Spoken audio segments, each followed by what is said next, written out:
Bonjour à tous, bienvenue dans cette première leçon du cours de grec ancien pour débutants. C'est la première leçon, donc aujourd'hui on va apprendre l'alphabet grec.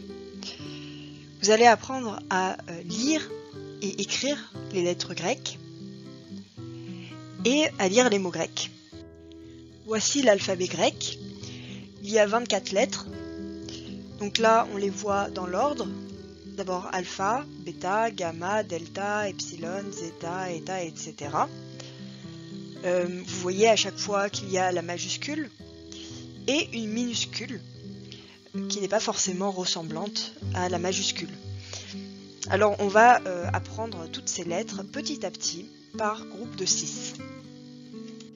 Alors commençons par les 6 premières lettres. On a d'abord la première lettre, alpha, qui a donné le nom à l'alphabet. Alpha, la deuxième lettre c'est bêta. Alors on va voir ensemble déjà comment on écrit ces lettres.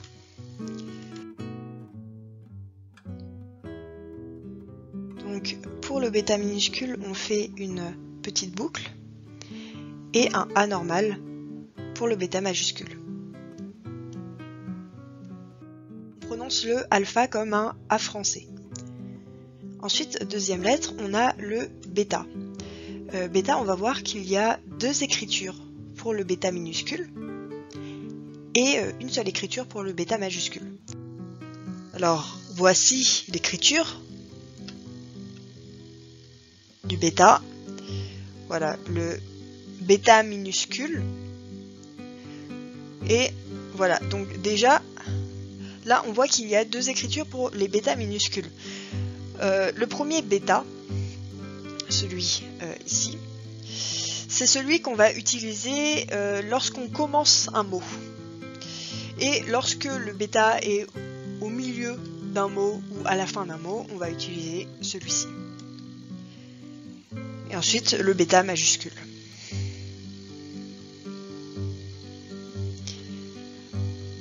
Alors on a alpha, bêta, troisième lettre, gamma.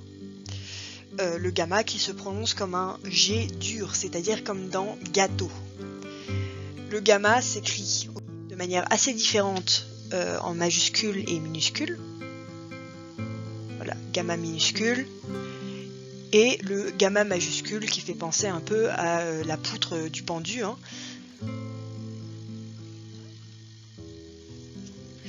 Ensuite, la quatrième lettre, c'est le delta. Donc delta se prononce comme un D français. Pareil, deux écritures assez différentes en minuscule et en majuscule.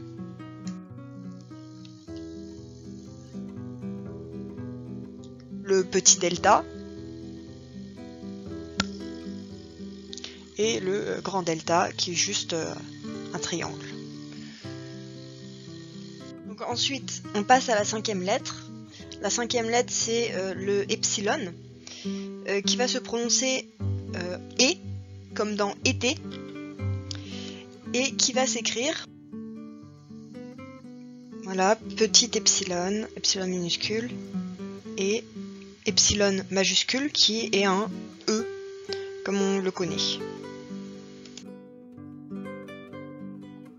Enfin, on a le zeta, qui se prononce non pas Z, comme on pourrait croire à cause de la forme de la majuscule, mais Z. Il faut penser à la prononciation de Zeus, qui s'écrit pourtant avec un Z, mais qui se prononce Z. Alors maintenant pour l'écriture, on a le zeta minuscule, qui a une sorte de petite cédille qui va en dessous de la ligne, et le zeta majuscule, qui est un Z normal. Voilà. Pour retenir les 6 premières lettres de l'alphabet, je vous conseille de les écrire, minuscules et majuscules à chaque fois, de les réciter pour les apprendre dans l'ordre, et de rester jusqu'à la fin de la vidéo parce que je vais vous donner un moyen d'apprendre l'alphabet plus facilement. C'est parti pour les 6 lettres suivantes. On commence par la lettre eta, qui va se prononcer comme un est ouvert, comme dans être. Donc qui est en cela différente du et fermé de epsilon, même si en fait quand on lit un texte grec on fait très rarement la différence entre les deux. Pour l'écriture, on a le eta minuscule qui ressemble vaguement à un N avec une barre qui descend en dessous de la ligne, et le eta majuscule qui lui est comme un H français. Donc là attention, hein, faux amis, ce n'est pas un H mais c'est un eta. Ensuite, deuxième lettre, enfin plutôt du coup la 8e lettre, on a le θ. θ qui se prononce comme un T, normal. Ok. Donc là, voilà le θ minuscule. Et le θ majuscule, avec au milieu une espèce de I retourné. Pas besoin de le refaire. Ensuite, on a le iota, 9e lettre. Iota, qui va se prononcer I.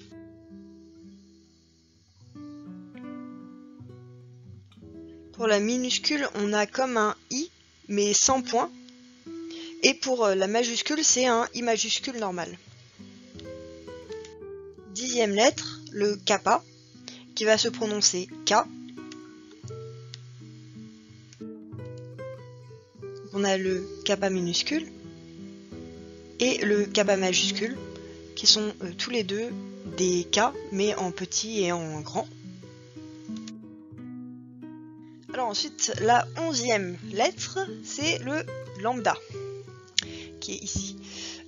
Donc le lambda qui doit rappeler des bons souvenirs à ceux qui ont fait une filière S, qui se prononce L. Pour le lambda, attention à ne pas vous tromper de sens, la grande barre est ici. Et pour la majuscule, c'est la même taille pour les deux barres.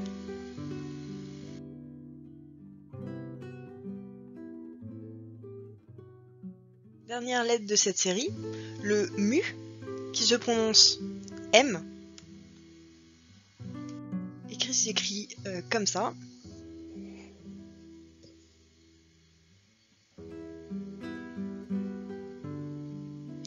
Pour la majuscule, c'est un M normal. De la même manière que pour la première série, apprenez cette deuxième série dans l'ordre, en récitant les lettres et en les écrivant. Alors voici la 3e série. Donc c'est l'avant-dernière, hein, on en est déjà à la moitié. Alors la première lettre de cette série, c'est le nu, qui ressemble au mu qu'on a vu juste avant. D'ailleurs vous voyez qu'il y a une certaine logique hein, dans l'ordre des lettres. Ça ressemble à notre alphabet, puisqu'on a M, N, bon là on a un X qui est pas là, O, P, R, S, voilà. Donc c'est assez similaire. Alors nu se prononce N. Et il s'écrit...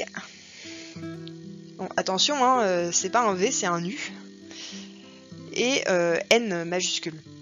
Donc, après le nu, on a le xi. Donc attention, on ne dit pas xi, on dit bien xi. Quand on va prononcer, on va pas dire xe comme dans xylophone, on va dire x. Ok. Pour l'écriture... Si, je m'amuse avec l'orientation que j'ai. Par contre, ne confondez pas la minuscule avec le zeta. On voit qu'il y a bien 2 niveaux avant la petite cédille.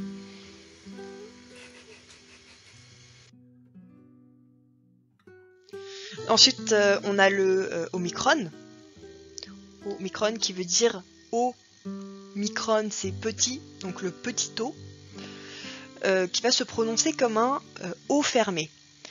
Donc, c'est-à-dire comme dans O, et pas dans O. Ok. Bon, ça c'est en théorie. Après, franchement, quand on lit un texte grec, généralement on s'en fiche. Hein.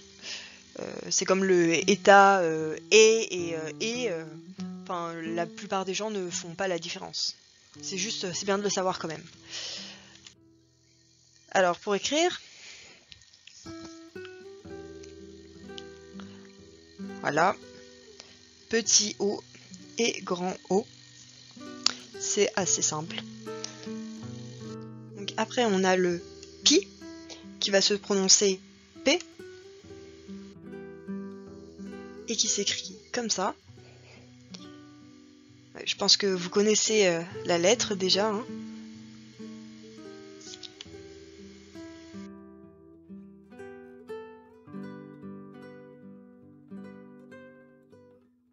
Je précise aussi qu'en grec, il n'y a pas d'écriture attachée, hein. Donc on va écrire de manière détachée.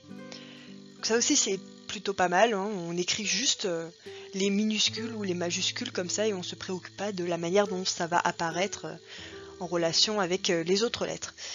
Alors ensuite après le pi, on a le rho. Donc c'est plutôt logique pour l'ordre, mais après pour l'écriture c'est un peu moins. Donc vous allez voir que le rho ressemble très fortement à un P français, voilà, mais on a une espèce de petite courbe comme ça. Donc ça, faut faire attention quand on écrit, et sinon la majuscule c'est un P français, hein, donc pas de problème. Mais juste faites attention quand vous lisez un texte grec de ne pas confondre ça avec un P. C'est un rho qui se prononce re. Ensuite, donc plutôt enfin, on a la dernière lettre qui est le sigma et qui va se prononcer comme un S français. Et là aussi, on va avoir, comme pour le bêta, deux écritures pour la minuscule. Alors la première manière d'écrire le sigma minuscule, c'est quand celui-ci se trouve au début d'un mot ou au milieu d'un mot, on va l'écrire comme ça, ok? Ensuite, si il se trouve à la fin d'un mot, on va l'écrire comme ça, qui ressemble vaguement à un S, mais attention avec la petite boucle qui passe en dessous de la ligne. Et enfin, majuscule, comme ça, c'est le symbole de la somme, hein, en mathématiques. Voilà, qui n'est pas très droit d'ailleurs, hein, ici. Alors attention, dernière série de lettres. On y est presque, hein. Après, il faudra juste les apprendre. Alors, la première lettre, c'est le To. Ce qui est assez logique, hein, parce qu'on se rappelle, juste avant, c'était Rho, Sigma, To, donc R, S, T. Hein. Ça suit l'ordre français. To va se prononcer donc T. Et au niveau de l'écriture, c'est aussi assez simple. On a le petit To, qui, attention hein, à bien faire la courbe là, et le grand To, qui est un T majuscule tout simplement. Ensuite on a le Upsilon, qui se prononce U. Alors en minuscule, l'Upsilon va s'écrire comme un U minuscule, alors que, attention, en majuscule, il va s'écrire comme un Y majuscule. Troisième lettre de cette série, on a le Phi, qui va se prononcer feu, comme par exemple dans les mots français pharmacie, physiothérapie, physique. On va écrire comme ça, donc d'un seul trait hein, pour la minuscule et de deux traits pour la majuscule. Ensuite on a l'avant-dernière lettre, le qui va se prononcer non pas ch mais que, comme par exemple dans le mot Christ. Pour l'écriture, c'est pareil, assez simple, c'est juste une croix qui part en dessous de la ligne pour la minuscule et une croix au-dessus de la ligne pour la majuscule. Attention, avant dernière lettre, on a le psi qui va se prononcer ps.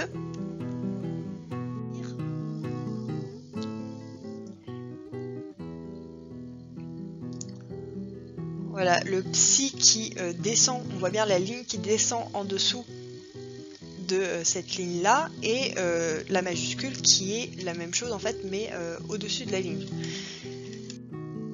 Et enfin, la dernière lettre, c'est le oméga, qui là va se prononcer à l'opposé du omicron. Donc le oméga, hein, ça veut dire le grand O, qui va se prononcer en O ouvert, donc plus O, O. Ouais.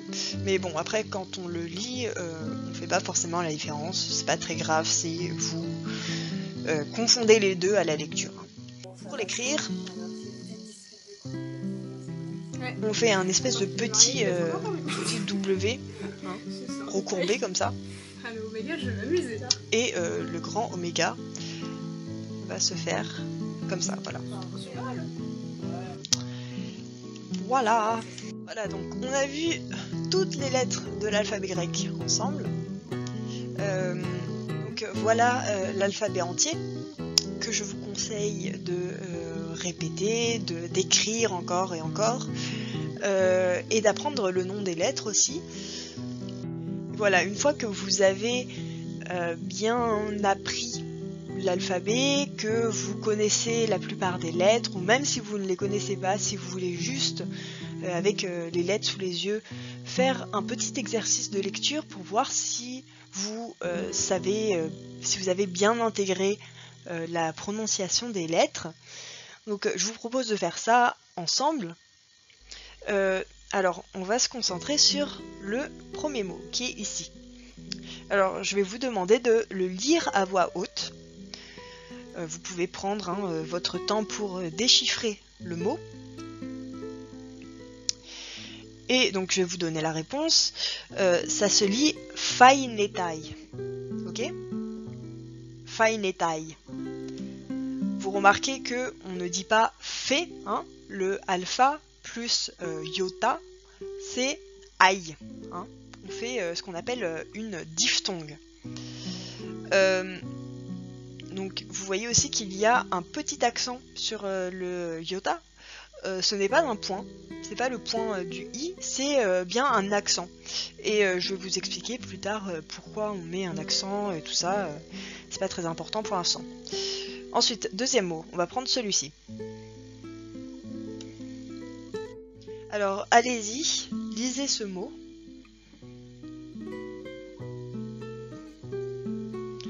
Alors on lit ce mot Crestus. Crestus. Vous remarquez que cette fois-ci, on lit bien le omicron upsilon en un seul son. Ou. Pourquoi? Il y a des raisons, hein, mais faut juste que vous reteniez à chaque fois que alpha plus iota c'est AI, omicron plus upsilon c'est OU. Voilà. Alors, troisième mot, on va lire celui-ci. Mais on va pas seulement le lire, on va commencer par décomposer les lettres. C'est-à-dire que vous allez nommer chacune de ces lettres. Alors, première lettre, c'est un pi majuscule. Deuxième lettre, alpha.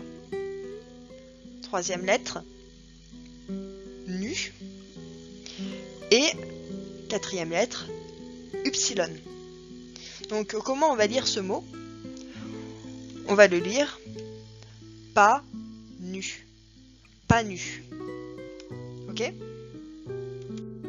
Maintenant on va passer à un mot uniquement écrit en majuscule.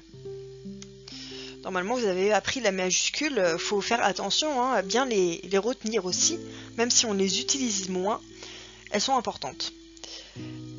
Alors, on va décomposer d'abord le mot. Première lettre, alpha, delta, iota, kappa, omicron, sigma. On va dire ça, adikos. Adikos. Enfin, le dernier mot, qui est ici, pareil, on décompose. lambda, omicron, iota, omicron, nu. On va le lire. Plo, ion. Notez bien aussi là, on ne dit pas on dit on. Ok? Enfin, un petit bonus pour la fin. Je vous avais dit que je vous donnerais un moyen d'apprendre plus facilement l'alphabet. C'est le moyen par lequel j'ai appris l'alphabet grec quand j'ai commencé à apprendre le grec ancien. Et donc je vous en parle parce que ça a bien marché avec moi, donc peut-être que ça marchera aussi avec vous. En fait, il faut tout simplement chanter les lettres de l'alphabet grec avec l'air avec lequel vous avez appris l'alphabet quand vous étiez petit à l'école maternelle. Donc, en plus de l'alphabet, il faut rajouter quelques mots que vous voyez là pour bien faire correspondre les paroles et l'air. Donc ça c'est une méthode, c'est pas moi qui l'ai inventée, hein, je l'ai trouvé dans un manuel qui s'appelle Lettres à Eulalie, dont je vais mettre le lien dans la description parce qu'il est accessible librement sur internet. Donc vous pouvez aller voir, c'est aussi très intéressant de lire ce manuel. Voilà, c'est la fin de cette leçon. J'espère que tout a été clair, n'hésitez pas à poser des questions et je vous retrouve bientôt pour une prochaine leçon.